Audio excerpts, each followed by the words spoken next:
అమరావతి సర్వేగంగా అభివృద్ధి చెందుతూ ఉంటే చూడలేని ప్రతిపక్షంలో ఉన్న పార్టీ మన వైకాపా. అంటే గత 19-24 మధ్య చూసాం ఏ విధంగా అయితే అమరావతి రైతులను ఇబ్బంది పెట్టిందో, అమరావతిని ఎడారి అని, శ్మశానం అని పూర్తి స్థాయిలో పడక ఎత్తిన తీరులో ఈరోజు అమరావతిని కూడా మళ్ళీ ఇంకో రకంగా ఇక్కడ రైతులని ఏదో ఒక రకంగా వాళ్ళని బాధ పెట్టాలని కానీ, హింసించాలని కానీ ఈరోజు వాళ్ళందరూ రావటం, ఆ పరిణామ క్రమంలో ఈరోజు వాళ్ళు కవింపు చర్యలు చేపట్టి ఒక కానిస్టేబుల్ కూడా గాయపడటం జరిగింది. ఆ కానిస్టేబుల్ని మామూలుగా ఈరోజు మణిపాల్ ఆసుపత్రిలో చికిత్స పొందుతూ ఉన్నారు. అతన్ని మేమందరం కూడా వచ్చి పరామర్శించి అతనికి వైద్యానికి అయ్యే ఖర్చులు పూర్తిగా మేమే భరిస్తామని చెప్పి కూడా తెలియజెప్పడం జరిగింది. వైద్యులకు కూడా అతను జాగ్రత్త చూసుకోమని కూడా చెప్పడం జరిగింది. ఇక ఈ కూటమి ప్రభుత్వంలో సర్వేగా అభివృద్ధి చెందో అమరావతిని చూసి ఓరవలేని వైకాపా నాయకులకి ఒకటే ప్రశ్న వేస్తా ఉన్నాం. గతంలో మీరు మరి ఈ అమరావతి ఎడారి శ్మశానం అన్నారు, మరి ఇప్పుడు వస్తా ఉన్నారు అంటే అమరావతి ప్రాంతం అభివృద్ధి చెందో మీరు ఒప్పుకున్నట్టేనా? అంటే గతంలో మీరు చెప్పినవన్నీ కల్పితాలు, అబద్ధాలని మీరు చెబుతున్నట్టేనా? మీ చరిత్ర ఎటువంటిదంటే మా రైతులందరం కూడా మమ్మల్ని ఇబ్బంది పెట్టినప్పుడు 19-24 మధ్య మేము వెళ్తా హైవేలో ఒక చోట భోజనానికి, పాదయాత్రలో మేము భోజనానికి ఉపక్రమిస్తే భోజనంలో మట్టి పోసిన చరిత్ర మీది, టెంట్లు పొగలగొట్టిన చరిత్ర మీది. మేము ఎక్కడా కూడా అటువంటి చర్యలకు పాల్పడిన మా చరిత్ర లేదు. మా అధినేత నారా చంద్రబాబు నాయుడు గారు ఎప్పుడు కూడా అటువంటి మన ఉద్దేశం కాదని చెబుతారు. ఎక్కడైనా కూడా అభివృద్ధే ప్రధానంగా ఆయన దేశ విదేశాలు తిరుగుతా కంపెనీలు తీసుకొచ్చే పనిలో వాళ్ళు ఉన్నారు. ఇంకో పక్క మా ఎమ్మెల్యే గారు, మంత్రి గారు నారా లోకేష్ గారు కూడా ఐటీ కంపెనీలను కానీ మామూలుగా కంపెనీలు తెచ్చే క్రమంలో ఈ అమరావతిని ఏ విధంగా అభివృద్ధి చెందాలని చూస్తూ ఉంటే మీరు కొంతమంది వైకాపా నాయకులు అంబటి రాంబాబు కానీ, లేళ్ల అప్పిరెడ్డి కానీ, దేవినేని అవినాష్ కానీ, అరుణ్ కుమార్ కానీ వీళ్ళందరూ కూడా వచ్చి ఈరోజు అమరావతి రైతుల్ని పరామర్శ పేరుతో వస్తున్నారో తెలియదు, మరి అమరావతి రైతుల్ని యువనాలని రెచ్చగొడటానికి వస్తున్నారో తెలియదు. దేనికోసం మీరు వస్తూ ఉన్నారు? మీరు నిజంగా అమరావతి రైతుల్ని, యువనాలని మీరు కలిసే క్రమంలో వచ్చేటట్టుంటే మీరు ముందే ప్రకటించాల్సింది, ఈ సమయానికి ఈ గ్రామంకి వస్తున్నాను. మీరు ఎక్కడా ప్రకటించకుండా మరి మీరు ఎందుకు వచ్చారు ఈరోజు? అంటే రెచ్చగొడటానికి వస్తూ ఉన్నారు కదా. మీరు కవింపు చర్యలను చేపడటంతో మా వాళ్ళు శాంతియుతంగా ఇక్కడ మామూలుగా మీకు ఏం హక్కు ఉంది, మీరు గో బ్యాక్ అని చెప్పి వాళ్ళు ప్లాకార్డులు పెట్టుకొని నిరసన తెలియజేస్తూ ఉంటే మీతో పాటు వచ్చిన వాళ్ళందరూ కూడా గుండాలు రెచ్చగొడతాం, వాళ్ళని మా వాళ్ళు అడ్డుకోవటం, ఆ క్రమంలోనే ఈ దురదృష్టకరణ పోలీసు గాయపడటం జరిగింది. ఇటువంటి ఘటన పునరావృతం కాకూడదంటే మీ నాయకుడు చెప్పండి, అమరావతి ఉంటేనే మన ఆంధ్రప్రదేశ్ అభివృద్ధి చెందింది. కేవలం నీ రాజకీయ లబ్ధి కోసమో లేదంటే మీ ఆస్తులు పెంపొందడం కోసమో తెలంగాణలో, చెన్నైలో, కర్ణాటకలో ఆస్తులు పెంపొందాలంటే అమరావతి పడకెత్తిస్తున్నావు, అది మంచి పద్ధతి కాదని చెప్పి మీరు మీ నాయకుడికి తెలియజెప్పాలని చెప్పి కోరుకుంటూ ఈ దుస్సంఘటనని ఖండిస్తా ఉన్నాం. ఈ వైకాపా నాయకుల్ని దాడిని తీవ్రంగా ఖండిస్తా ఉన్నాం.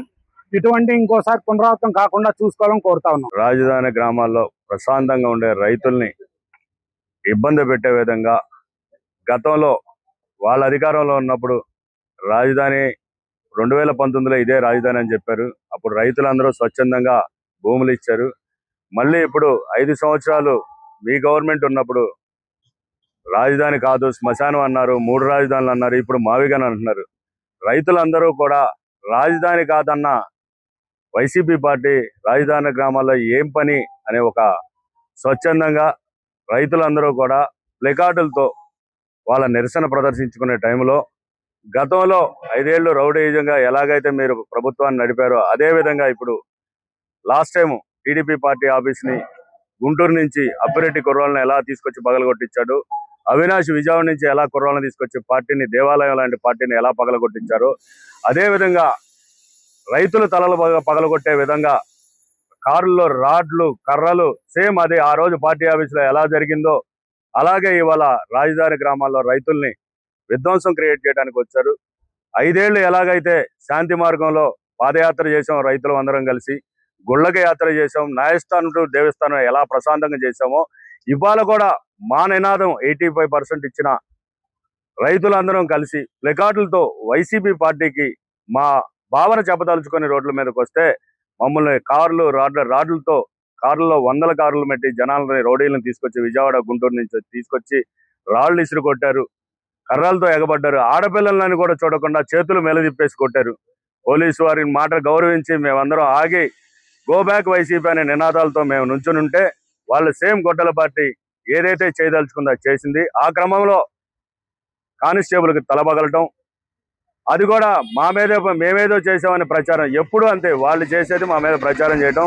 ఇవాళ ఆ కానిస్టేబుల్ పరామర్శించి అతనికి ఎంత ఖర్చు అయినా సరే మేమందరం కూడా రైతులు నిలబడి మా కోసం దెబ్బ తగిలింది కాబట్టి మేమందరం కూడా అతనికి ధైర్యం చెప్పి హాస్పిటల్ ఎంత ఖర్చు అయినా మేము పెడతామని చెప్పి ఈ సందర్భంగా ఆయన్ని పరామర్శించడం జరిగింది. వైసీపీ పార్టీకి ఒకటే హెచ్చరించి చెప్తున్నాం, రాజధాని గ్రామాల్లో 10% ఇవ్వన రైతులకు కూడా ఇప్పుడున్న ప్రభుత్వం గ్రామ సభలు పెట్టి మీకు ఏం కావాలి ఎలా కావాలని చెప్పి ప్రతి నెల గ్రామ సభలు పెట్టి వాళ్ళని శాంతియుతంగా పరిష్కరించే విధంగా ప్రభుత్వం చూస్తుంది. కానీ ఇచ్చిన 85% గురించి నువ్వు పట్టించుకోకుండా ఎవరో నీ పార్టీ కార్యకర్తలను నలుగురు ఎండబెట్టుకొని ఇవాళ నువ్వు వచ్చినా కానీ ఉండవెల్లి పెనమాకలో నీ ఎంపట ఉన్నది విజయవాడ గుంటూరు రౌడీలే తప్ప ఎవరైనా పెనమాక ఉండవెల్లి రైతులను నువ్వు చూపించగలవా? ఎందుకు మా మీద రాజధాని మీద నీకు అంత కక్ష? ఆంధ్ర రాష్ట్రం మీద ఎందుకు కక్ష? నేను ఇప్పుడే చెప్తున్నాము, ఇక రాజధాని ప్రాంతంలో ఉన్న రైతులు మీ పార్టీని కానీ మీ పార్టీ నాయకులు కానీ రాజధాని గ్రామంలో తిరగనివి అని హెచ్చరిస్తున్నాం. జై అమరావతి. గత ప్రభుత్వం 5 ఏళ్లు పాలించింది, రాష్ట్రం మీద పడింది అతి దారుణంగా. అదే నాయకులు వచ్చి వాళ్ళ రాజధాని మీద పడ్డారు. మా కళ్ళారా చూసామండి. కోడిగుడ్డులు, రాళ్లు, పెద్ద పెద్ద రాళ్లతో వచ్చి తెగబడ్డారు. కార్లు వేసుకొచ్చి పోలీసులు ఆపుతున్నారు, అయినా ఆగట్లేదు. ఒక పక్కన స్వయంగా వాళ్ళు రైతులు మాకు వద్దు బాబు అని ప్లే కార్డులు చూపిస్తుంటే రాళ్లతో కర్రలతో పడి వాళ్ళ మీద దారుణంగా విచక్షణ రహితంగా దాడి చేశారు. మేము కళ్ళారా చూసామండి. ఈ క్రమంలో కానిస్టేబుల్ కి గాయం అవటం, తృతిలో తప్పిందండి అతనికి ప్రాణాపాయం. నవరగంతుని పగలటం హఠాత్తున ఆయన మేము హాస్పిటల్కి తీసుకెళ్ళమని మేము ఆ పోలీసు వాళ్ళకి కూడా చెప్పాము. మణిపాల్కి వచ్చామండి, ఆయన పరామర్శించాము.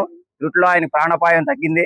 కానీ మేము కూడా మా సార్కి చెప్తాము, ఆయన వైద్య నిమిత్తం ఖర్చులన్నీ కూడా మేమే భరాయిస్తాము. ఆయన కూడా ఆరోగ్యంగా ఉండాలని మేము మనస్ఫూర్తి మేము అందరం కూడా కోరుకుంటున్నామండి. ఇది మాత్రం దారుణంగా ఖండిస్తామండి. ఇటువంటి ఇంకొకసారి జరగకూడదని మా పార్టీ తరఫున కూడా మేము అందరం కూడా చెబుతున్నామండి.